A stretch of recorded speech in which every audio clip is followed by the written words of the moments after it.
General equilibrium in economics और walrus model आज हम डिस्कस करेंगे। सो जनरल इक्विलिब्रियम एक ऐसी सिचुएशन होती है जिसमें डिमांड और सप्लाई जो है वो इक्वल होते हैं। General equilibrium is defined as a state in which all market and all decision making units are simultaneous in equilibrium. जैसे कि यहाँ पे बताया गया है कि जो मार्केट की डिमांड है और जो सप्लाई है वो साइमल्टेनियसली जो है वो इक्वल होती है, जिस पॉइंट पे उसको हम जनरल इक्विलिब्रियम कहते हैं। General equilibrium theory deals with the problem whether the independent action by each decision maker leads to position in which equilibrium is reached by all। मतलब एक ऐसी सिचुएशन के साथ ये जो है थ्योरी डील करती है कि इकोनॉमिक जो प्रॉब्लम्स हैं, वेदर इंडिपेंडेंट एक्शन, जिनमें जो इंडिपेंडेंट एक्शन लिए जा रहे हैं, तो डिसीजन में जो मेकर हैं, जो निर्णय लेने वाले हैं, क्या वो इक्विलिब्रियम तक पहुंच पाए हैं या नहीं। क्योंकि इक्विलिब्रियम पॉइंट ये है, यहाँ तक कौन पहुंचा है कौन नहीं पहुंचा है, तो उससे आइडेंटिफाई हो जाता है। ठीक है, general equilibrium exist if each market is cleared at positive price with each consumer maximize satisfaction and each firm maximize profit। यहाँ से सम टाइम क्वेश्चन भी आ जाता है कि जनरल इक्विलिब्रियम कौन सी सिचुएशन है मार्केट की वो सिचुएशन जिसमें कीमतें पॉजिटिव होती हैं, कस्टमर मैक्सिमम सेटिस्फेक्शन प्राप्त कर रहे होते हैं और जो फर्म्स हैं वो मैक्सिमम प्रॉफिट अर्न कर रही होती हैं। इक्विलिब्रियम तब एग्जिस्ट करता है जब if there P, this is the fixed point P, ठीक है, P is the fixed point, ठीक है, a state where all sale purchase that or consumer get maximum satisfaction, all producer get maximum profit। तो ये जो P point है एक ऐसा पॉइंट है जिसमें सबको मैक्सिमम सेटिस्फेक्शन मैक्सिमम प्रॉफिट मिल रहा है। No excess demand no excess supply. इस पॉइंट पे ना तो कोई एक्सेस डिमांड होती है ना तो कोई एक्सेस सप्लाई होती है। Fundamental feature of any economic system is the interdependence among the constituent parts। Market of all commodities and all product factors are interrelated। Market में जितने भी कमोडिटीज़ होती हैं, फैक्टर्स होते हैं, वो इंटररिलेटेड होते हैं। And the prices in all markets are simultaneously unrelated. interdependence of the activity within an economic system can be illustrated with the fix simple economy composed of two sector. जैसे economy में जो factors होते हैं वो आपस में related होते हैं, तो इस फ्लो से कि टू सर्कुलर जो फ्लो है इससे हम इसको इजीली समझ सकते हैं।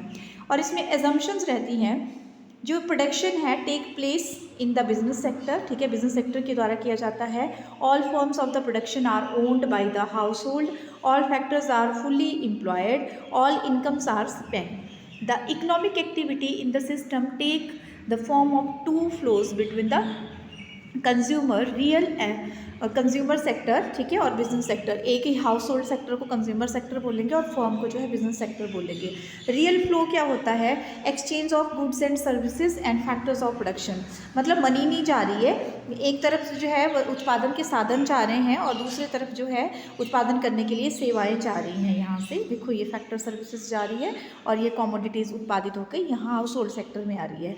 दूसरा होता है monetary flow. Money flow is the real flow expressed in the monetary term। expenditure of the firms become the money income and expenditure of the householder become the receipt of the firm। जब ये वस्तुएं खरीद रहे हैं house hold sector, तो इसके लिए जब ये पेमेंट कर रहे हैं तो फर्म्स को जो है वो इनकम जा रही है और यहाँ से जो है वो सेवाएं दी जा रही हैं हाउस होल्ड सेक्टर के द्वारा फर्म को, और इनके द्वारा जब उसको पेमेंट की जाती है तो हाउस होल्ड सेक्टर के लिए ये इनकम बन जाती है। यही मनी फ्लो है। अब general equilibrium emerge from the solution of simultaneous equation model.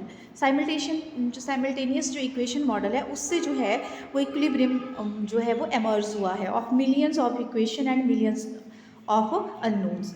The unknowns are the price of all factors and all commodities and the quantities purchased and sold by each consumer and each producer। equation of the system are derived from the maximizing behavior of the consumer and producer।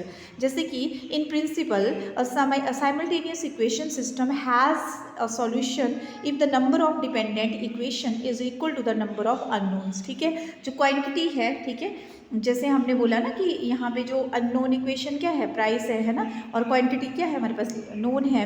ये approach जो है, इस approach को जो है वो Leone walrus ने जो है वो एक्सप्लेन किया था इक्विलिब्रियम की अप्रोच को। तो इनकी अप्रोच को हम यहाँ से भी समझ सकते हैं, इनके मॉडल को, जैसे कि all forms have identical cost functions. इसमें जो है फर्स्ट स्टेप आता है that all the forms have equal access to input and, इसको इनपुट आउटपुट भी हम बोल सकते हैं। So all the forms have equal access to input, have the same technology, employs that firms have identical long run cost functions. सभी firms के पास क्या है, उत्पादन करने की क्षमता भी है, सभी के पास वो साधन है जो दूसरों को मिल रहे हैं, ठीक है, और कॉस्ट को भी अफेक्ट कर सकते हैं लॉन्ग रन में।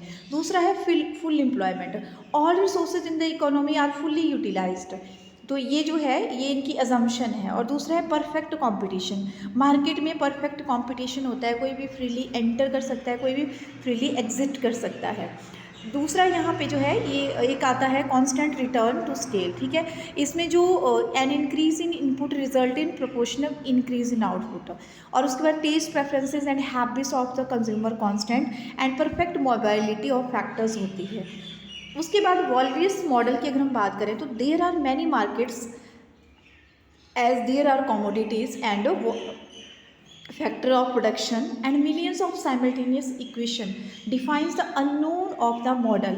ठीक है, मतलब क्या है कि उत्पादन के साधन जो है वो बहुत से हैं, सब उनको यूज़ कर सकते हैं। और दूसरा बोला कि हमारे पास जो कीमतें होती हैं ना और कमोडिटीज होती हैं, ठीक है, सो वो क्या है, जो equation defines unknowns of the model, price and quantities of all commodities and factor of inputs. ठीक है, तो जो अननोन्स है हमारे लिए क्या है, price of commodity and factors of input।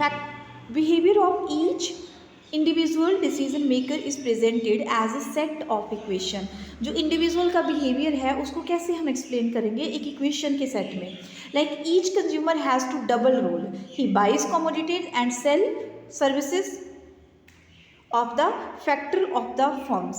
एक जो कंज्यूमर है उसका डबल रोल रहता है, एक तो वो एक जगह वो कंज्यूमर भी है और दूसरी तरफ जो है वो जो बिजनेस है उसमें अपनी सेवाएं भी प्रदान करता है, ठीक है, जैसे कि लेबर के रूप में, है ना। Similarly firm demand for factor supply and commodity produce. इसी तरह जो फर्म्स हैं उनका भी कैसा रोल रहता है, ड्यूल रोल रहता है। एक साइड वो उत्पादन कर रही है और दूसरी साइड वो हाउस होल्ड सेक्टर से उत्पादन के लिए सेवाओं की मांग करती है। उसके बाद आता है for each market there are 3 types of function. हर मार्केट में 3 तरह के फंक्शन है, demand function, supply function and clearing the market equation.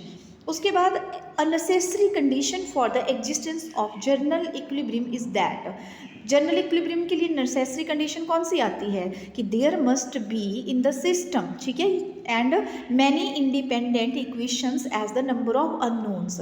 System में क्या होना चाहिए, एग्जिस्टेंस होनी चाहिए, मतलब प्राइस की, क्वांटिटी की, अननोन जो हमारे पास हमने अननोन्स माने हुए हैं। अब जो है इसको हम 2/2 एंड 2 जर्नल इक्विलिब्रियम मॉडल भी बोलते हैं, ठीक है।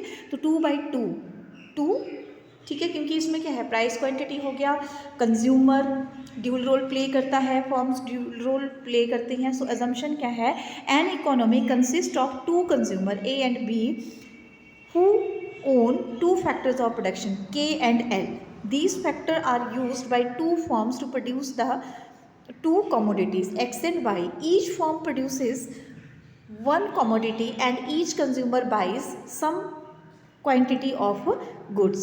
अब क्या है, both consumer own same quantity of both factors but the distribution of ownership of the factor is exertionally determined। अब जो है 2 ही कंज्यूमर थे और उत्पादन के भी 2 ही साधन थे और जो है 2 ही फॉर्म्स ने उनको जो है वो उत्पादन के लिए यूज़ किया। तो 2/2 × 2 जनरल इक्विलिब्रियम मॉडल है। अब इसको हम सिंप्लीफाई करें तो quantity demanded by XY consumer, 2 × 2 4 हो गया।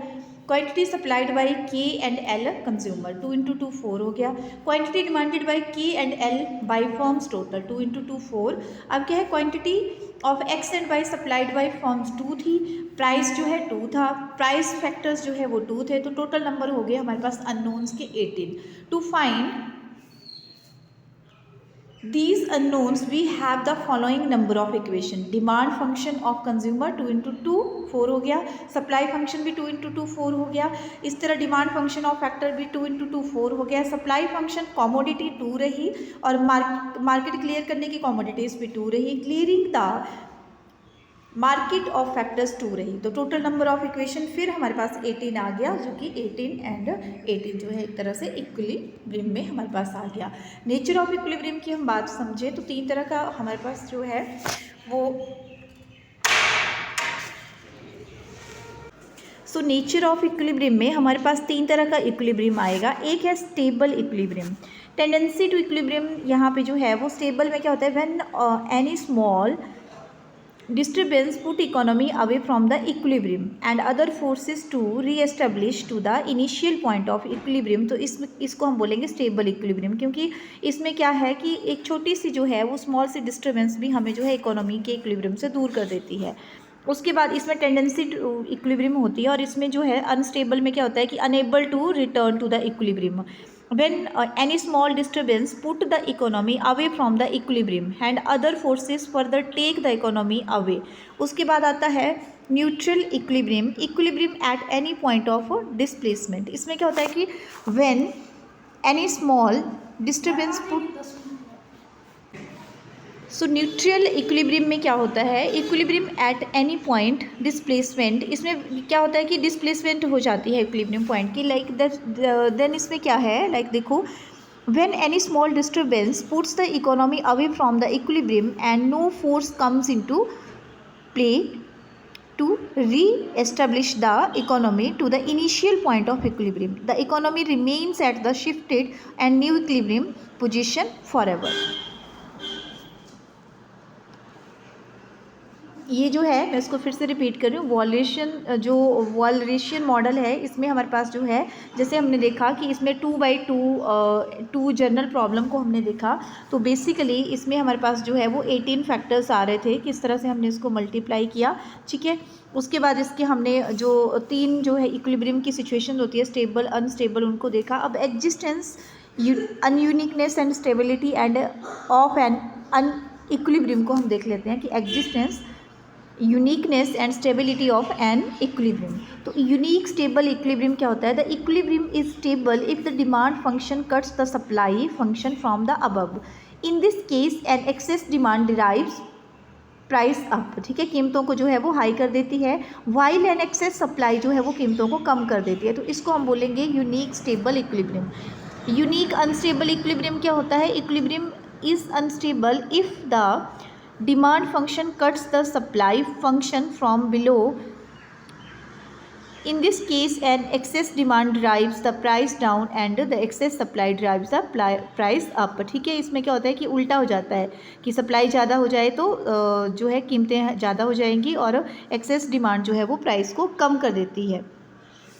मल्टीपल इक्विलिब्रियम में क्या होता है, इसमें जो है in case of multiple equilibrium it is obvious that P1 there is stable equilibrium while at P2 equilibrium become unstable। ठीक है, एक पॉइंट पे जो है स्टेबिलिटी होती है, दूसरे पॉइंट पे अगर चले जाएं तो अनस्टेबिलिटी आ जाती है।